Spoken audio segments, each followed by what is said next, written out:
Hello दोस्तों, welcome back to my channel. And हम बात करेंगे इसमें जो है नेक्स्ट यूनिट आपका यूनिट थर्ड, जो कि है आपका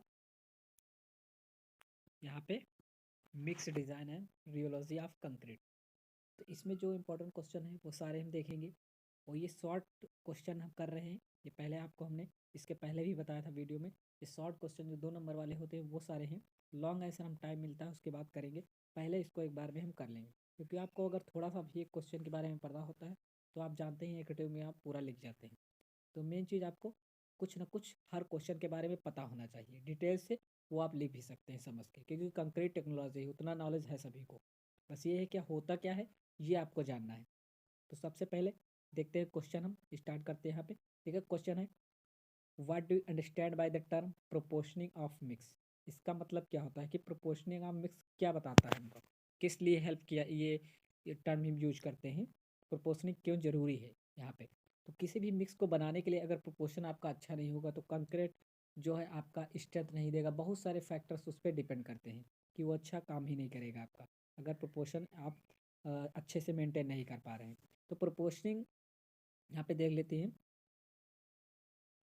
यहाँ पे देखिए, proportioning a concrete mix for a given purpose, this art of obtaining suitable ratio of the various ingredients of concrete with the required property at the lowest cost। मतलब कि कम से कम लागत में हमें एक अच्छा जो है क्या कहते हैं प्रॉपर्टी हमें अच्छी मिल सके, उस टाइप हम हर एक इंग्रेडिएंट्स को एक रेशियो में रखते हैं। वही कंक्रीट प्रोपोर्शन कहलाता है। कंक्रीट में जो है मिक्स का प्रोपोर्शन कहलाता है कि कितनी आप मात्रा में सीमेंट को ले रहे हैं, कितना सैंड ले रहे हैं, कितना आप जो है ग्रेवल रहे हैं, या बोले तो फाइन ग्रे कितना फाइन जो है एग्रीगेट ले रहे हैं, और कोर्स एग्रीगेट की जो है क्या क्या रेशियो है। जैसे कि आपके रेशियो होते हैं 1.5 एंड 1:3, और 1:1:6 होता है, 1:5 रहता है प्लास्टर वगैरह में, 1:6 यूज करते हैं। तो ऐसे ही आप M15 ये ग्रेड इनके होते हैं जो आपके मिक्स होते हैं। तो वो सब आप पढ़ेंगे आगे। तो यही आपका मतलब यहाँ पे समझ गए होंगे आप लोग अच्छे से कि प्रोपोर्शन ऑफ मिक्स का क्या मतलब होता है। ये आपको स्ट्रेंथ को प्रभावी करते हैं, जो है इफेक्ट करते हैं। और इन इंग्रेडिएंट्स जो भी हम मिलाते हैं कंक्रीट मिक्स में, उन्हीं का प्रोपोर्शन जो होता है किस हम ये art of obtaining suitable ratio, ratio को हम सुटेबल रेशियो, इससे जो है क्या कहते हैं हम सुटेबल रेशियो हम लोगों को मिलता है, उसी को कहते हैं प्रोपोर्शनिंग ऑफ मिक्स। फिर सेकंड है 3.2 देखते हैं question, discuss the principle of mix proportioning. तो मिक्स प्रोपोर्शनिंग का आपको सिद्धांत बताना है, क्या उनके प्रिंसिपल्स हो सकते हैं जो हम यूज़ करते हैं मिक्स प्रोपोर्शनिंग का। तो ये देखिए आपके सबसे फर्स्ट देखिए देखिए द इन्वायरमेंटल एक्सपोजर कंडीशन। जो इन्वायरमेंटल एक्सपोजर कंडीशन है वो कंडीशन हम देखते हैं कि किस एक्सपोजर कंडीशन के थ्रू कौन सा ग्रेड लिया, कौन सा मिक्स यूज किया जाएगा, उसके बेसिस पे हम देखते हैं। फिर ग्रेड्स ऑफ कंक्रीट, कौन सी ग्रेड का कंक्रीट यूज करना है उसको देखते हैं। फिर टाइप्स ऑफ सीमेंट, आपका OPC है या फिर इसके पहले SRC है, मतलब सरफेस रेजिस्टेंट सीमेंट है, या फिर रैपिड हार्डनिंग सीमेंट है, या फिर पोर्टलैंड पोजलोना सीमेंट है, कौन सी सीमेंट है उसके आधार पर मिक्स को हम डिफाइन करते हैं। ये सारी चीज़ें आप ध्यान में रखते हैं। इसके पहले हमने टाइप्स ऑफ सीमेंट पढ़ा था, वो आप वीडियो देख लीजिए पूरा। वहाँ पे मैंने हर एक जो है सीमेंट के बारे में बताया है, क्यों उनका क्या यूज होता है, कहाँ पे क्या यूज होता है, कैसे वो बनती है, सारा मैंने बताया उसमें। फिर देखिए फोर्थ है types and size of aggregate. मतलब कौन सा साइज़ का एग्रीगेट है, एंगुलर है या फिर कॉनिकल है कह सकते हैं, या फिर सर्कुलर है। और जो भी आपके फ्लैकी होते हैं, एंग्लोमरेटेड होते हैं, उनका टाइप्स क्या है, वेल ग्रेडेड है या कैसे हैं। तो ये सारी चीज़ें डिपेंड करती हैं। फिर maximum and minimum cement content, ये भी एक प्रिंसिपल है इसका। Maximum and minimum cement content कितना है, हर एक ग्रेड के लिए अलग अलग रहता है। माइल्ड मॉडरेट एक्सपोजर कंडीशन जो होती है उनके आधार पर अलग अलग सीमेंट की क्वांटिटी रहती है। फिर maximum free water cement ratio, water cement ratio क्या रहता है, 0.6 मैक्सिमम लेते हैं, 0.45 से स्टार्ट होता है, आप जानते होंगे। तो ये आपका maximum free water cement ratio होगा। फिर डिग्री ऑफ वर्केबिलिटी, वर्केबिलिटी की क्या डिग्री है ये भी देखते हैं। फिर टाइप ऑफ एडमिक्सर, एडमिक्सर कौन से टाइप का है। फिर डेंसिटी ऑफ कंक्रीट, कंक्रीट की क्या डेंसिटी है। फिर type of mixing and curing, mixing कौन सी कर रहे हैं, हैंड मिक्सिंग कर रहे हैं, मशीन मिक्सिंग कर रहे हैं, या फिर क्यूरिंग कितने टाइम की होगी, ये सारी क्यूरिंग कौन सी हो रही है, ये सारी चीज़ें उसके जो है प्रिंसिपल आप यहाँ पे इसको जो है लिख सकते हैं। उसमें मिक्स प्रोपोर्शनिंग का अगर प्रिंसिपल पूछता है, याद कर लीजिए आप, इंपॉर्टेंट क्वेश्चन है, आप इसको लॉन्ग आंसर में भी आ सकता है कि प्रिंसिपल बताइए और उसके बारे में डिटेल से लिखिए। तो ये सारे पॉइंट लिख के उसके बारे में आपको दो दो लाइन लिख देना है। उसके बाद फिर देखिए right down the environment exposure condition for concrete. तो इन्वायरमेंट का जो एक्सपोजर कंडीशंस हैं कंक्रीट की वो सारी क्या होती हैं, अभी हमने बता रहे थे हम, माइल्ड मॉडरेट, ये मॉडुलेट नहीं होता, ये होता है मॉडरेट, MODERAT, ये मॉडरेट होता है। Okay, mild, moderate, severe, very severe and extreme, extreme condition बोल सकते हैं। तो ये आपकी कंडीशंस होती है, एक्सपोजर कंडीशंस होती है जो मौसम के प्रभावित होती हैं। फिर देखते हैं what are the properties of concrete related to mix design. Mix design से जो प्रॉपर्टीज हैं कंक्रीट के रिलेटेड हैं, संबंधित है, उन प्रॉपर्टीज को आपको बताना है। तो फर्स्ट प्रॉपर्टी है ड्यूरेबिलिटी, सेकंड है वर्केबिलिटी और स्ट्रेंथ। ये सब जानते होंगे। ड्यूरेबिलिटी मतलब कितने दिन तक वो टिकाऊ रह सकती है कंक्रीट। फिर वर्केबिलिटी कार्य करने की क्षमता, मतलब कितनी आसानी से हम कार्य कर सकते हैं, जिसे सुकार्यता बोलते हैं। स्ट्रेंथ आप जानते होंगे, सामर्थ्य बोलते हैं, बियर करने की लोड कितनी उसकी स्ट्रेंथ है। यहाँ पे कंप्रेसिव स्ट्रेंथ भी होती है, टेंसाइल स्ट्रेंथ होती है, कई टाइप की स्ट्रेंथ होती है। फिर डिफाइन हार्सनेस ऑफ मिक्स। हार्सनेस मतलब क्या कहते हैं, घर्षण कह सकते हैं, रफनेस बोल सकते हैं इसका एक टाइप का। ये क्या होती है, it is it is the an inability, मतलब एबिलिटी एक होता है, एक इनएबिलिटी होता है, मतलब जिसके पास एबिलिटी ना हो, इनएबिलिटी। ओके, इसका अपोजिट है। तो inability of concrete to have smooth finish even after troweling. Troweling मतलब समझ रहे हैं आप, जो है उसको फ्लैट करते हैं, प्लेन सरफेस जैसे फर्श वर्श बनाते हैं, स्लैब बनाते हैं, वहाँ पे जब उस पर घोट करवाया जाता है तो देखते होंगे ट्रेवलिंग करने के द्वारा जो की जाती है, ट्रेवल के द्वारा, उसको ट्रेवलिंग बोलते हैं। तो ट्रेवलिंग के बाद जो स्मूथनेस उसमें ना आए, इवन सरफेस रह जाए, स्मूथ क्या कहते हैं, finish even after travelling. Travelling के बाद जो फिनिशिंग नहीं आती है, थोड़ी थोड़ी हार्सनेस टाइप का दिखता है, मतलब इनेबिलिटी ऑफ कंक्रीट, वो कंक्रीट को अच्छी जो है स्मूथनेस नहीं देता है, उसी कंडीशन को कहते हैं हार्सनेस ऑफ मिक्स, मिक्स की harshness. This happens when the cement mortar is insufficient to fill, मतलब इनसफिशिएंट जो है हर जगह फिल नहीं हो पाता है, जो जितने भी वाइट्स होते हैं उसमें वो सारे नहीं फिल हो पाते हैं, इसी वजह से हार्सनेस की कंडीशन को हम देखने को मिलती है। फिर है when too many particles are large have the same size और हैव द सेम साइज। या तो क्या कंडीशन होती है कि बहुत ज़्यादा लार्ज होंगे पार्टिकल, या फिर सारे सेम साइज के होंगे, तो वहाँ पे ये देखने को आपको मिलती है, तो वाइट से उसके फिल नहीं हो पाते हैं। फिर what are the various method of proportioning concrete mixes. तो आप जो कंक्रीट को मिक्स करते हैं उसके मेथड कौन कौन से हैं वो देखते हैं। ट्रायल मिक्सेस होता है, फिर नॉमिनल मिक्सेस होता है, फिर अमेरिका कंक्रीट इंस्टीट्यूट मेथड होता है, इसको हम पढ़ेंगे। ACI मेथड क्या है, इस पर आपको न्यूमेरिकल भी इसमें है, तो वो भी देखते हैं, हम करवा देंगे, टाइम मिलता है। तो ACI मेथड होता है, फिर एक BIS मेथड होता है, फिर मिनिमम वाइट्स मेथड होता है, मैक्सिमम डेंसिटी मेथड होता है। तो ये सारे आपके मेथड होते हैं जो कि आपके प्रोपोर्शनिंग ऑफ कंक्रीट मिक्सेस को बताते हैं। फिर है right down the factors that affect the workability. तो वर्केबिलिटी को जो अफेक्ट्स करते हैं फैक्टर्स, वो कौन कौन से हैं यहाँ पे आपको लिखना है इसमें। तो types of aggregate, rounded, angular या फ्लैकी एसेट्रा, कुछ भी हो सकते हैं, एलोंगेटेड हो सकता है, फ्लैकी हो सकते हैं, जो भी आपके हैं वो टाइप्स ऑफ एग्रीगेट पे डिपेंड करेगा, अफेक्ट करेगा, सॉरी, वर्केबिलिटी को। फिर ग्रेडिंग का, ग्रेडिंग क्या है, फाइन है या कोर्स एग्रीगेट है, या फिर पुअरली या वेल ग्रेडेड है। फिर quantity of cement paste in the mix, mix में जो क्वांटिटी ऑफ सीमेंट ले रहे हैं वो कैसी है। फिर एक कंसिस्टेंसी ऑफ पेस्ट, पेस्ट मतलब कितना जो है फ्लोइंग उसके लिक्विड फॉर्म में है, सॉलिड फॉर्म में, मतलब उसकी क्या कहते हैं वर्केबिलिटी पे ये भी इफेक्ट करेगा। कंसिस्टेंसी ऑफ पेस्ट, पेस्ट कितना कंसिस्टेंट है ये डिपेंड करेगा उसका। कंसिस्टेंसी को हम जान सकते हैं तरलता, लिक्विडिटी मतलब उसके कितने लिक्विड फॉर्म में है ये देख सकते हैं। पानी की मात्रा क्या है उसमें, ये भी डिपेंड करेगा वर्केबिलिटी पे। कम पानी होगा तो जो है वर्केबिलिटी कम रहती है, थोड़ा मतलब ज़्यादा मिला के देंगे तब भी वर्केबिलिटी कम हो जाए, मीडियम में रहता है अच्छी वर्केबिलिटी। ये सारी चीज़ें डिपेंड करेंगी। फिर write down the compressive strength formula according to Abrams law. तो अब्राहम लॉस के अनुसार जो अकॉर्डिंग था वो फार्मूला क्या था वो हम देखेंगे। कंप्रेसिव स्ट्रेंथ को एक्सप्रेस किया गया था F = A1/B1 ओके। तो यहाँ पे log F = लिख सकते हैं log A1, जैसा फार्मूला होता है log का A1/BX, तो x आगे आ जाएगा, x log B1 कर देंगे इसको हम। ओके, तो F यहाँ पे कंप्रेसिव स्ट्रेंथ जो भी दी रहेगी उसको रख देंगे। A1 और B1 कांस्टेंट है आपके, x जो है वाटर सीमेंट रेशियो है।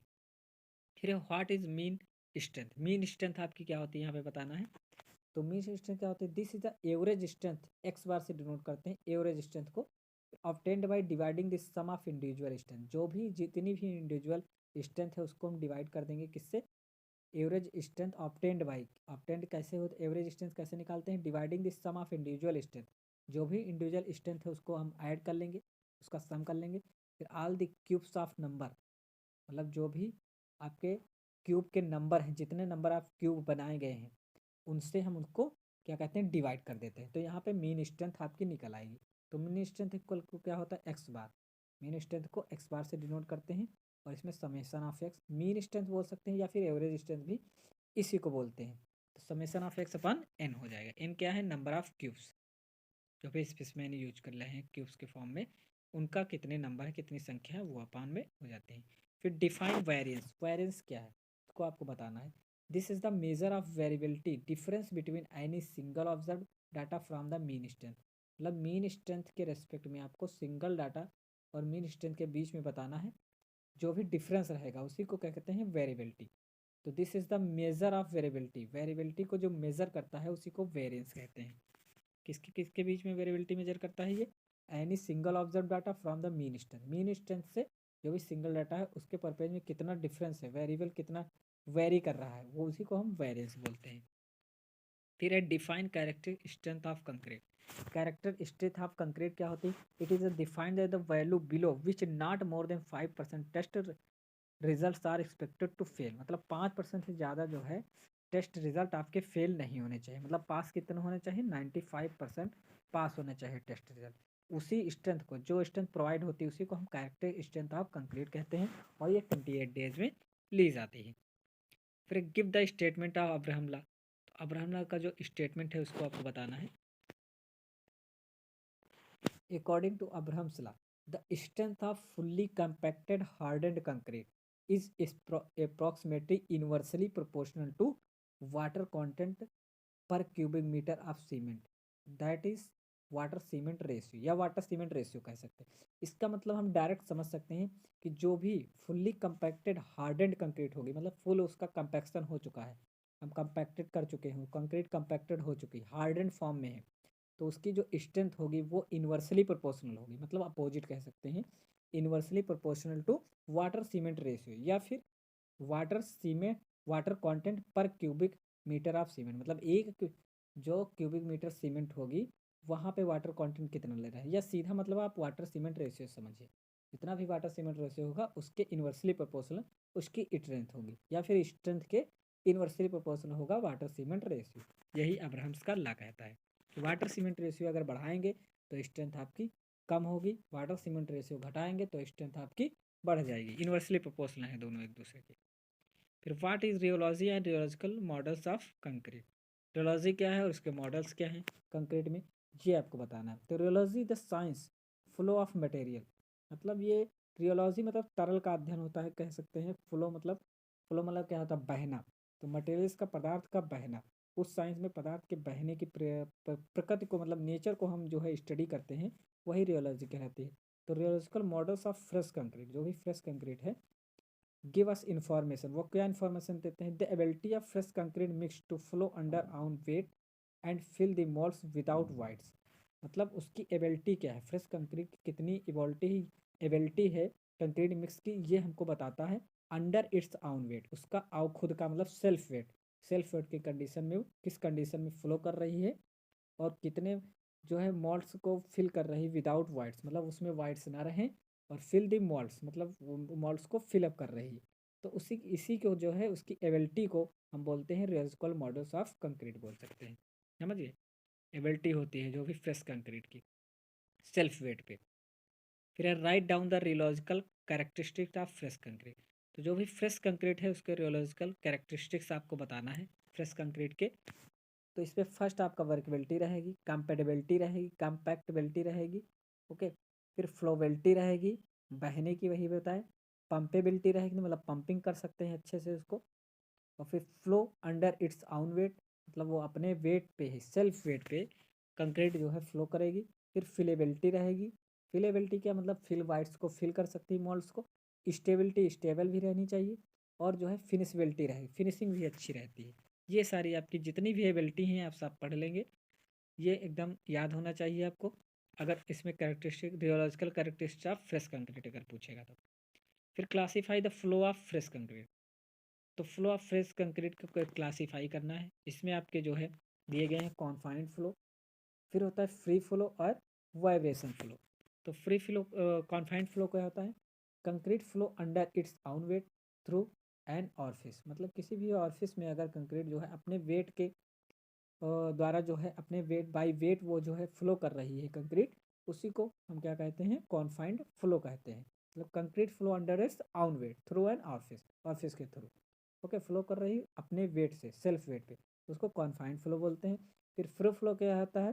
फ्री फ्लो वो होता है concrete flows freely under its own weight, मतलब अपने आउन वेट पे एकदम फ्री हो और its poked and inserted by rod और plunger by only gravitational force. या फिर अपने अंडर वेट पे एकदम फ्री रहे, लेकिन जब उस पर हम इंसर्ट कराएं कोई रॉड या प्लंजर, ग्रेविटेशनल फोर्स पे जो है वो फ्लो करे कंक्रीट, उसको अलग से मतलब कोई भी हम फोर्स न लगाएं ग्रेविटेशनल फोर्स पे।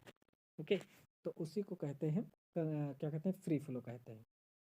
कोई भी मतलब लोड ना लगे, सेल्फ वेट भी ना लगे, फ्री रहे एकदम। फिर वाइब्रेशन फ्लो क्या होता है? Concrete flow under the influence of vibration, मतलब वाइब्रेशन के कारण अगर कंक्रीट फ्लो करती है। जैसे हम कंक्रीट को भर लिए, कंक्रीट मिक्स को जो है मोटर को, फिर ट्रांसपोर्टेशन के दौरान जो भी उसमें फ्लो रहता है इधर उधर बहने लगती है, उसी को वाइब्रेशन फ्लो बोलते हैं। या उस पर हम कोई वाइब्रेशन झटके लगते हैं या कुछ उस पर हम क्या कहते हैं वाइब्रेशन करते हैं, तब जो है कंक्रीट फ्लो करती है, उसको वाइब्रेशन फ्लो बोलते हैं। फिर what are the factors which affect the rheological property of concrete? तो जो रियोलॉजिकल प्रॉपर्टी ऑफ कंक्रीट होती है उसको कौन कौन से फैक्टर्स अफेक्ट करते हैं उनके बारे में आपको बताना है। तो देखिए कुछ दिए गए हैं यहाँ पे।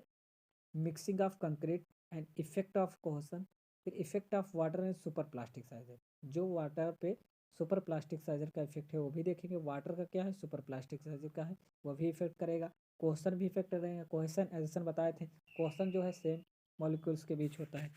फिर heat of hydration and air इंट्रेंट।